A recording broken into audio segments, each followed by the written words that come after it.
जाट गौरव प्रतिभा समारोह 2021 के इस कार्यक्रम में सम्मानित मंच, आदरणीय मेरे सामने बैठे मेरे पिता तुल्य बुजुर्गगण, मेरे युवा साथी, मेरी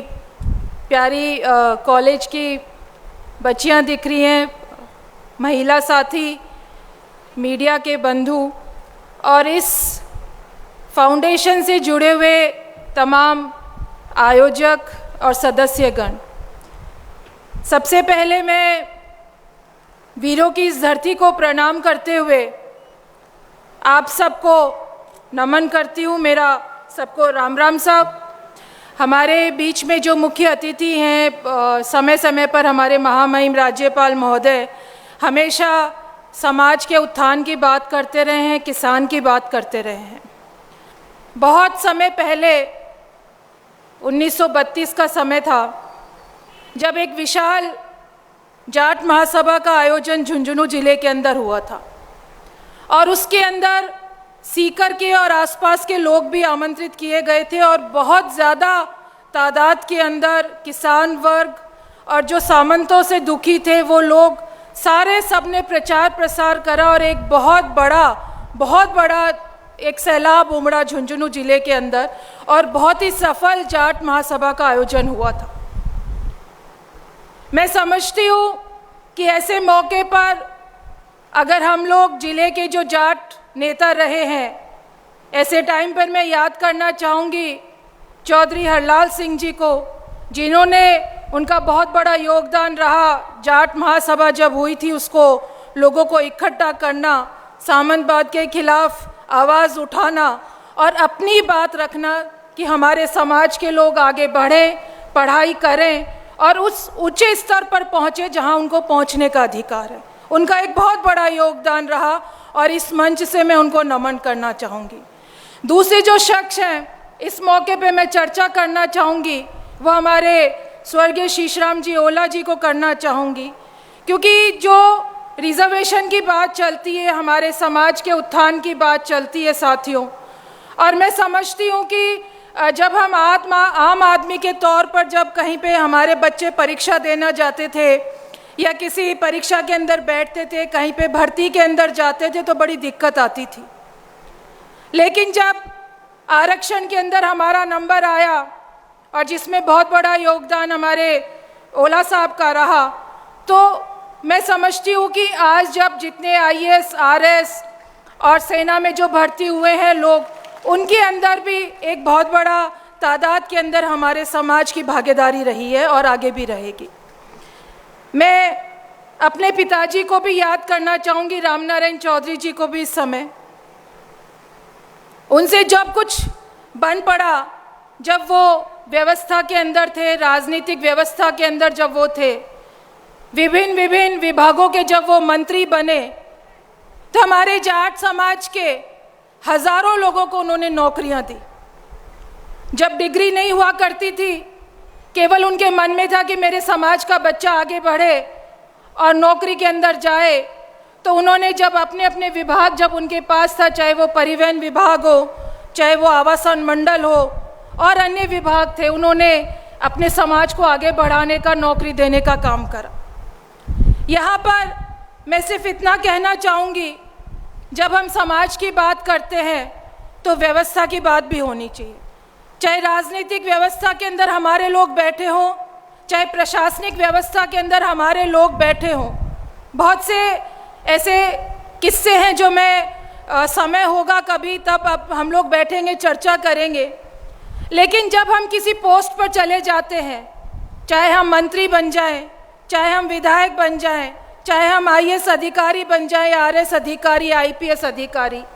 हमारे समाज का कोई व्यक्ति, विशेषकर मैं जाट समाज की बात करना चाहूँगी क्योंकि मैं देखती हूँ बहुत बारीकी से और मैं बहुत से लोगों को मदद के लिए भी फ़ोन करती हूँ या लोगों को भेजती हूँ।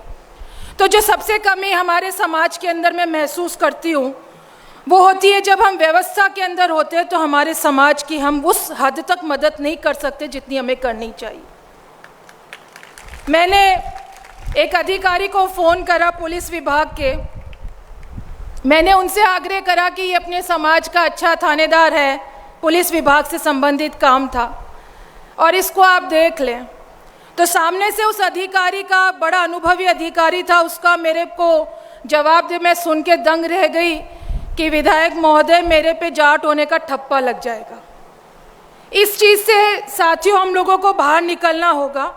अपने समाज को, क्योंकि सब अपने अपने समाज की रहनुमाई करते हैं, अपने अपने समाज की मीटिंग करते हैं और उसके अंदर अपने समाज के अंदर अगर कोई व्यवस्था सही नहीं है तो उस पर भी बात करते हैं। तो इस मौके पे मैं कहना चाहूँगी कि व्यवस्था के अंदर, हम किसी भी व्यवस्था में उच्च पद पर अगर हमारे अधिकारी, हमारे लोग बैठे हैं तो उनका दायित्व बनता है कि वो अपने समाज के लोग, कोई दुखी है, कोई ज़रूरतमंद है, उसकी हम मदद करें और ज़्यादा से ज़्यादा उन लोगों को प्रोत्साहित करें और आगे लेकर आएँ। दूसरा, जब हम समाज की बात करते, बहुत सी कुरीतियाँ हमारे समाज के अंदर है, जैसे नशाबंदी की हम बात करें, बहुत सी व्यवस्था हमारी ख़राब है। तो मैं कहना चाहूँगी जो ये जाट फाउंडेशन का जो हमारा सदस्य, जो हमारा समूह है, वो इस पर भी चर्चा करें, समय समय पर ऐसी आयोजन करते रहें। लोगों की रुचि आज नहीं तो अगली बार बढ़ेगी और उससे अगली बार बढ़ेगी। जैसे जैसे आप आयोजन करेंगे निश्चित तौर पर लोगों का मन भी बढ़ेगा और हम लोगों की भी इच्छा होगी कि हम लोग अपने समाज के लिए कुछ करें, आगे बढ़ें, ताकि हम लोगों को देख कर भी लोग आगे बढ़ें और हमारे समाज के अंदर जो बुराइयां हैं और जो अच्छाइयां हैं उनको हम उजागर कर सकें, अच्छाइयों को और ग्रहण करें और बुराइयों को ख़त्म करने का काम करें। मैं विद्यार्थी भवन जाट बोर्डिंग की तरफ से, यहाँ पे हमारे समाज के लोग बैठे हैं, मैं कहना चाहूँगी कि जाट बोर्डिंग हमेशा लोगों के, समाज के काम आता रहा है। आगे भी जो छात्र छात्राएं हमारे आगे पढ़ना चाहते हैं, परीक्षाएं देना चाहते हैं विभिन्न, और जो भी उनका सिलेबस होता है तो उनको फ्री ऑनलाइन क्लासेस के लिए जो भी पढ़ने के लिए सामग्री चाहिए वो फ्री देने का हमारे यहाँ से बिल्कुल प्रयास रहेगा। प्रयास क्या, बिल्कुल देंगे। जो भी आगे जो IAS है, RS है, परीक्षाओं के अंदर, कोई भी भर्ती के अंदर जाना चाहता है हमारे समाज के और उनको पढ़ने के लिए कोई सामग्री उपलब्ध करवानी है तो विद्यार्थी भवन की तरफ से एकदम निःशुल्क उनको सामग्री उपलब्ध करवाई जाएगी, चाहे वह ऑनलाइन की व्यवस्था हो या पुस्तकों की व्यवस्था हो। तीसरी बात आज मैं आपके सामने यहाँ कहना चाहूँगी, बहुत सारे भामाशाह हैं जिन्होंने इसमें मदद भी करी है। हम लोग ऐसे प्रोग्राम करते हैं, लेकिन मैं चाहती हूँ कि ये वीरों की धरती रही है। सेना के अंदर हमारे यहाँ के जवान बहुत भर्ती होते हैं और बहुत शहीद भी होते हैं। शहीदों की भी ये धरती रही है झुंझुनू के अंदर। और अमूमन मैं देखती हूँ जब गाँव के अंदर हम लोग जाते हैं तो किसी परिवार के अंदर कोई शहीद होता है तो उसकी मूर्ति वहाँ लगाई जाती है। मूर्ति लगाने में सरकार भी योगदान देती है, भामाशाह भी योगदान देते हैं और हम हमारे ज़मीन जो खेत है जिसके अंदर हम अनाज उगाते हैं, देश के पेट पालने का काम करते हैं, उसमें से हम बहुत सारी ज़मीन उसको डोनेट कर देते हैं और वहाँ मूर्ति लग जाती है। मूर्ति जब हम लगाते हैं तो उस समय तो उसकी देखभाल जो परिवार का जो मुखिया होता है वो क्योंकि उसकी रुचि रहती है मूर्ति लगवाने में तो वो उस मूर्ति को लगवाता है और उसकी देखभाल भी करता है।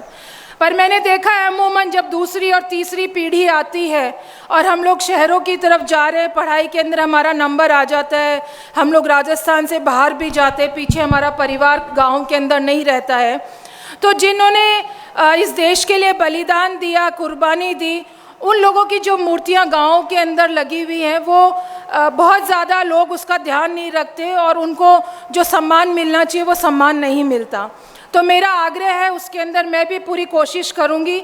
कि हम लोग एक ऐसा म्यूज़ियम यहाँ पे झुंझुनू के अंदर बनाएं ताकि हमें झुंझुनू के अंदर अलग अलग गाँव में जो हमारे सेना में जो शहीद हुए हैं लोग, या तो उनकी मूर्ति स्थापित हो या उनका जो बायोडाटा है वो उसके अंदर लिखा हुआ हो, ताकि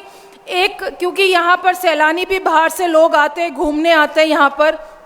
तो एक म्यूज़ियम के रूप के अंदर वो यहाँ पर विकसित हो, तो हमारे जो यहाँ के शहीद हैं हमारे समाज के, वो उन शहीदों को एक लोगों का ध्यान उनकी तरफ आकर्षित हो और उनको समझने के अंदर लोग उनको समझे, आने वाली पीढ़ी जो है, हमारे युवा हैं, वो उनसे प्रेरणा ले सके। तो इन सब शब्दों के साथ आप लोगों ने मुझे जो समय दिया उसके लिए बहुत बहुत धन्यवाद और आभार देना चाहूँगी। लेकिन आप सब लोगों ने जो सम्मान यहाँ पर दिया है और धैर्य से मुझे सुना है, क्योंकि आप सब लोग ज़्यादा अनुभवी हैं, आप लोगों को अनुभव ज़्यादा है ज़िंदगी का, आप लोग ज़्यादा समझते हैं। लेकिन मुझे जो समझ में आई मैंने आप लोगों के सामने अपनी बात रखी। भाई, इन्हीं शब्दों के साथ आपका बहुत बहुत धन्यवाद। जय हिंद, जय भारत। बहुत सुंदर, बहुत सुंदर। एक बार जोरदार तालियां।